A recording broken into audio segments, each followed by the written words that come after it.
Everyone, welcome to Miraz kitchen. આ વિડીયોમાં હું તમને છાશના મસાલાની રેસીપી શેર કરીશ. બહુ જ ફાઇન ટેસ્ટમાં અને લુકમાં એકદમ ગ્રીનિશ કલર આવશે. જો તમે આવી રીતના છાશનો મસાલો ક્યારેય ના બનાવ્યો હોય તો શ્યોર ટ્રાય કરજો. અત્યારે હવે ઉનાળો ચાલુ થઈ રહ્યો છે તો આવી રીતના આપણે કોથમરી અને ફુદીનાનું વધારે યુઝ કરી અને બનાવીએ તો બહુ જ ઠંડુ રહેશે આપણા બોડી માટે. અને પ્લસ આપણે જેવી રીતના ચાટ મસાલો યુઝ કરીએ છીએ એની જગ્યાએ તમે જો આ મસાલાનો યુઝ કરશો તો બી ચાલે. એ ટાઈપનો બની અને રેડી થશે. તો ચલો જોઈ લઈએ રેસીપી. તો વિડીયો જોતા પહેલા જો હજી સુધી તમે મારી ચેનલને સબસ્ક્રાઇબ ના કરી હોય અને આ વિડીયો ફર્સ્ટ ટાઈમ વોચ કરતા હોય તો જલ્દીથી મારી ચેનલ સબસ્ક્રાઇબ કરી લેજો અને બેલ આઇકન પ્રેસ કરી લેજો, જેથી કરીને તમને મારા આવા જ લેટેસ્ટ વિડીયોના નોટિફિકેશન પહેલા મળે અને તમે મારા લેટેસ્ટ વિડીયો જોઈ શકો. અને હા, જો તમારે કઈ રેસીપી શીખવી હોય તો તમે એ બી મને કમેન્ટ કરી અને જણાવી શકો. હું શ્યોર એ ટાઈપની બી રેસીપીસના વિડીયોઝ અપલોડ કરીશ. છાશનો મસાલો બનાવવા માટે અત્યારે મેં કોથમરીને સૂકવી લીધી હતી. તમે એને છાંયે બી સૂકવી શકો અથવા તો એને કટ કરી અને ફ્રીઝમાં ખુલ્લી રાખી દેશો એક ડીશમાં, એટલે એમાં બી સુકાઈ જશે અને કલર એકદમ ગ્રીનિશ રહેશે. જો તમે તડકે સૂકવશો તો કલર ચેન્જ થઈ જશે, એટલે ખાસ ધ્યાન રાખવાનું, તડકે નથી સૂકવવાની. તો અત્યારે કોથમરી લઈ લીધી છે અને એવી જ રીતના ફુદીનો બી લઈ લીધો છે છાંયે જ સૂકવીને. બંનેને પહેલાં ક્રશ કરી લેશું. અને આ પાવડરમાં હું મીઠા લીમડાના પાન બી એડ કરવાની છું. આના બહુ ઝાઝા ગુણ હોય છે અને આપણે મોસ્ટ ઓફ વઘારમાં મૂકતા હોઈએ છીએ પણ એમ જ ખાતા નથી હોતા. તો અત્યારે હું લીમડાના પાન બી એડ કરીશ, જેનાથી બહુ ફાઇન કલર બી આવશે. અને આપણે ઓમ તો લીમડાના પાન ના ખાતા હોય પણ આવી રીતના કોઈ બી રેસીપીમાં એડ કરી અને ખાઈ શકીએ અને એના બેનિફિટ લઈ શકીએ. એટલે આને બી આપણે ક્રશ કરી લેવાનું છે. તો હવે એક મોટું વાસણ લઈ લઈશું. અત્યારે હું વધારે મસાલો બનાવી રહી છું એટલે વધારે લીધું છે મોટું. બાકી તમે જેટલું બનાવતા એ રીતના લેવાનું રહેશે. હવે એમાં આપણે ફુદીનાનો પાવડર 1 કપ જેટલો અત્યારે થયો છે એ એડ કરી દઈશું. પોણો કપ જેટલો અત્યારે કોથમરીનો પાવડર થયો છે એ એડ કરી દઈશું. તમે ટેસ્ટ પ્રમાણે લઈ શકો, ઘટ મસાલા કરી શકશો. લીમડાનો ભૂકો એડ કરી દઈશું. થોડો એવો જ એડ કર્યો છે, બાકી એનો ટેસ્ટ આવશે તો ગમશે નહીં એટલા માટે. હવે 1 કપ જેટલું જીરું આખું શેકી લેશું અને એને ક્રશ કરી લેશું. એકદમ સ્મેલ આવવા માંડે ત્યાં સુધી આપણે જીરાને શેકવાનું છે. પ્રોપર સ્મેલ આવવા માંડે અને થોડો એવો કલર ચેન્જ થાય એટલે આપણે ગેસ ઓફ કરી દઈશું. અને પછી આને રૂમ ટેમ્પરેચર ઉપર આવે એટલે આપણે ક્રશ કરી લેવાનું છે. હવે જીરું રૂમ ટેમ્પરેચર ઉપર આવે ત્યાં સુધી આપણે 1 કપ જેટલું આખા ધાણા એડ કરી અને એને બી શેકી લેશું.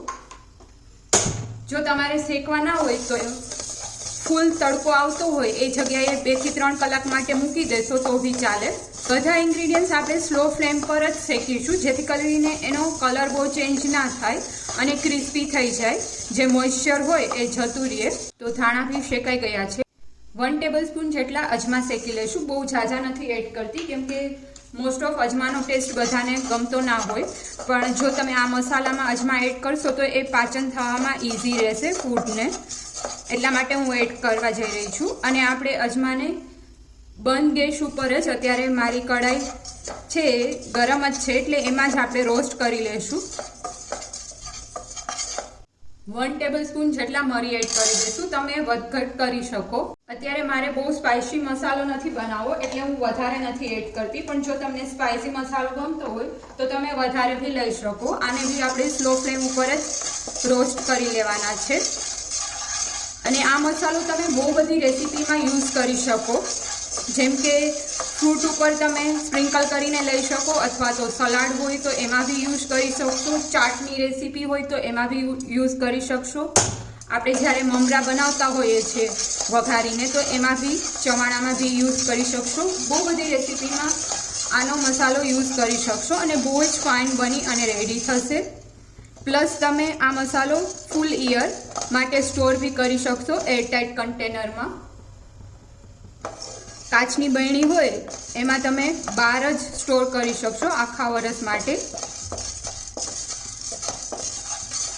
કેમ કે આમાં બધી વસ્તુ આપણે જે લીધી છે એ બધી રોસ્ટ કરીને જ લીધી છે, એટલે મસાલો બગડશે નહીં. અને મરીનો પાવડર કરી લીધો હતો બંને મિક્સ, કેમ કે ઓછું હતું એટલે બંનેને એકસાથે ક્રશ કરી લીધું હતું મેં. જીરું એડ કરી દેશું, એ બી ક્રશ કરી લીધું હતું. તમે જીરું બી જો વધારે ગમતું હોય તો વધારે લઈ શકો. ધાણાનો પાવડર લઈ લીધો છે ક્રશ કરીને, એ બી એડ કરી દઈએ. 1 કપ જેટલી અત્યારે મેં જલજીરા એડ કરી છે. આ ઓપ્શનલ છે, પણ આનાથી બહુ જ ફાઇન ટેસ્ટ આવશે મસાલાનો. 1/2 ટેબલસ્પૂન જેટલી હિંગ એડ કરીશું. 1 ટેબલસ્પૂન જેટલું સંચર એડ કરીશું. અને વધઘટ આપણે ટેસ્ટ કરી અને પછી એડ કરીશું, કેમ કે અત્યારે મેં જલજીરા એડ કરી છે તો એમાં ઓલરેડી નિમક હોય જ છે અને સંચર બી હોય છે, એટલે આપણને જરૂર લાગશે એ પ્રમાણે એડ કરીશું. તો હવે પ્રોપરલી બધું મિક્સ કરી દઈએ.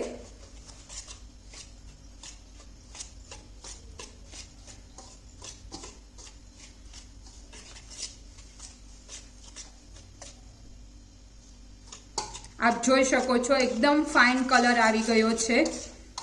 અને જો તમને ફુદીનો અને કોથમરી બહુ ગમતા હોય વધારે, તો તમે વધારે એડ કરશો તો એકદમ ગ્રીનિશ કલર આવશે.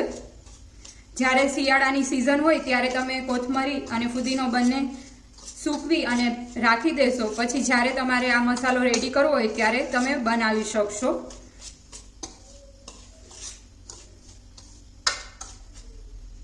તો રેડી છે મસાલો, આપ જોઈ શકો છો એકદમ ગ્રીનિશ કલર આવ્યો છે મસાલાનો અને બહુ જ ફાઇન ટેસ્ટમાં બી બની અને રેડી થશે.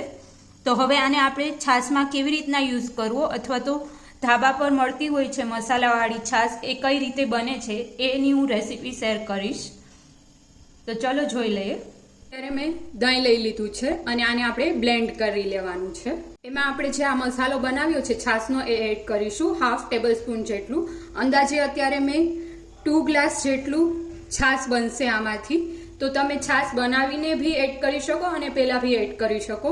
તો 2 ગ્લાસ જેટલી છાશ હોય એમાં તમારે 1/2 ટેબલસ્પૂન જેટલો મસાલો એડ કરવાનો છે. જો વધારે ગમતો હોય તો વધારે બી લઈ શકો તમે. તો એક ગ્લાસ લેશું અને એમાં આપણે સર્વ કરીશું. આપ જોઈ શકો છો એકદમ મસાલો પરફેક્ટ માપે જ છે. તો ઉપરથી થોડો એવો મસાલો સ્પ્રિંકલ કરીશું.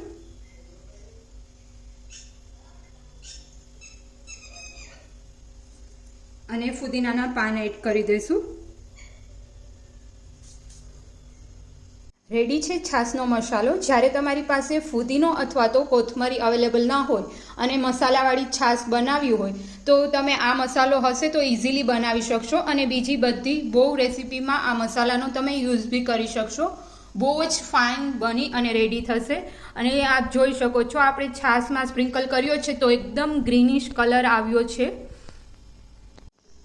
તો આ રેસીપી આપ બી ટ્રાય કરજો અને મને કમેન્ટ કરી અને જણાવજો તમને મારી રેસીપી કેવી લાગી.